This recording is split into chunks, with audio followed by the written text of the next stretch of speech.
Very good morning, friends. I hope you're all safe and healthy.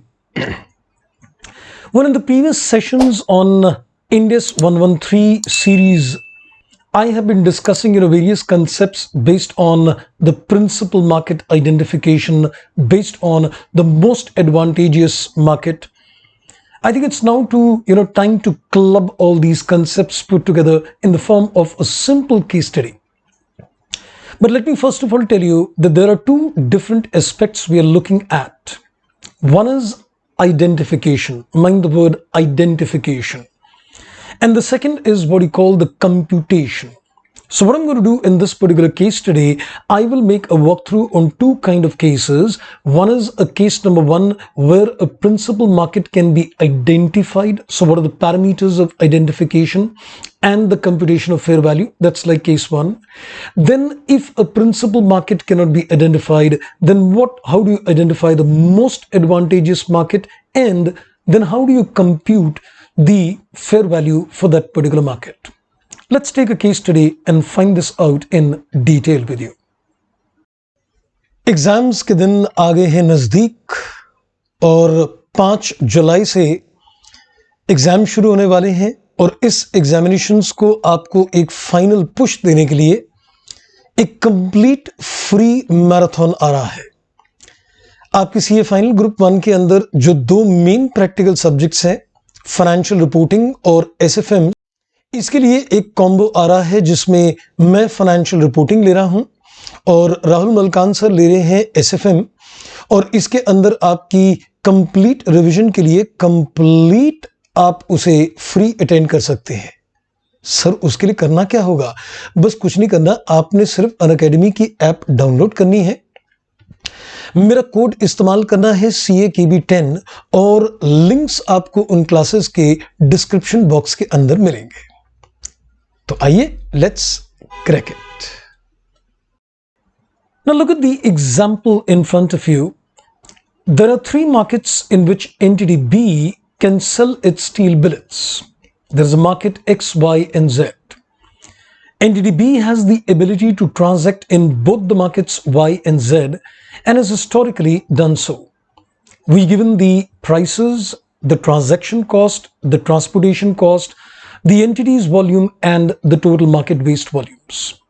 Now the requirement of the question is, which is a principal market, and would your answer change if no market is the principal market for this asset? Now we're going to deal with this question in two different parts, and I would advise keep a calculator with you, and I'll tell you when do you need a calculator and what not. Now we'll first deal with the case number one, that we can identify the principal market. So let's begin with the case one where the principal market can be identified. So what I'm looking at this chart is only the last column. When you say that the principal market can be identified, it is like first step that let's look at the market based volume. So I gave you a 3-step procedure in terms of identifying a principal market.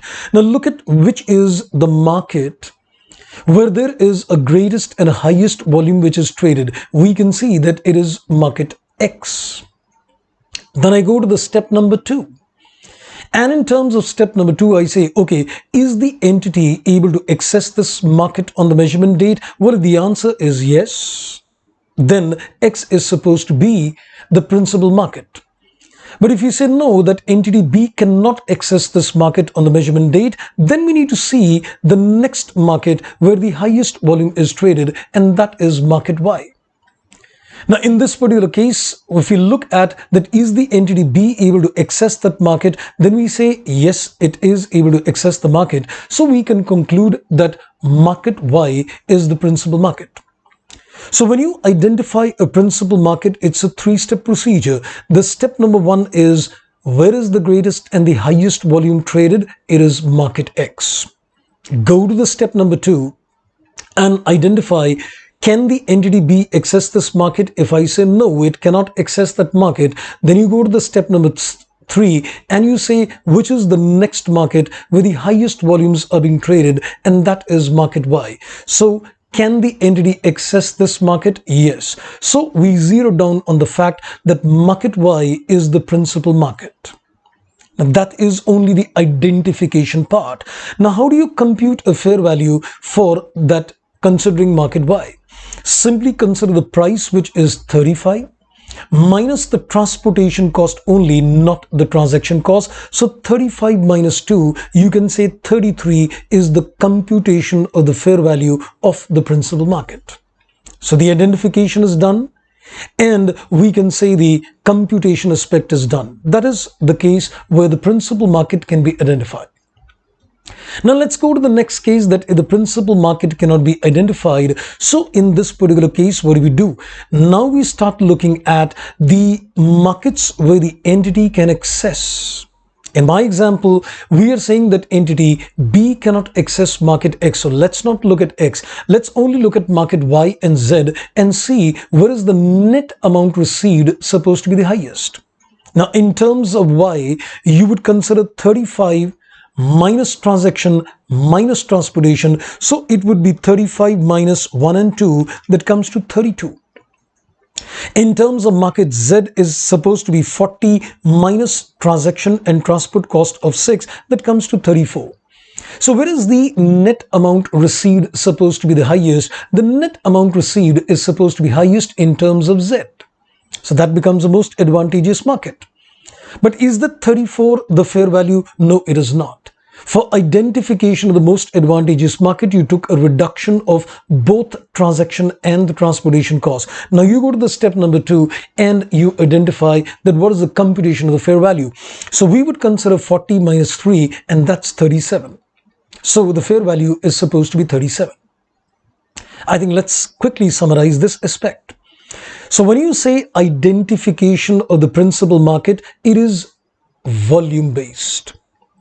And it is based on whether entity can access the market or not. And then accordingly you identify. Then you go to the next stage where you say, okay, let's compute the fair value. So take that market identified and consider only the transportation cost. And the second case is when you cannot identify the principal market, there are again 2 steps. Identifying the most advantageous market is value based, where you get the net amount received is greater, considering both transaction and transportation costs. Then comes the step number 2, computation of the fair value, which considers only the transportation cost. So remember, identification is a different exercise, computation is a different exercise. I think with this example, we would have become, quite clear on the concept of identification, computation of fair value, principal market, most advantageous market, the role of the transaction and the transportation cost. So this basically summarizes, the summary of what we have learned in the previous video.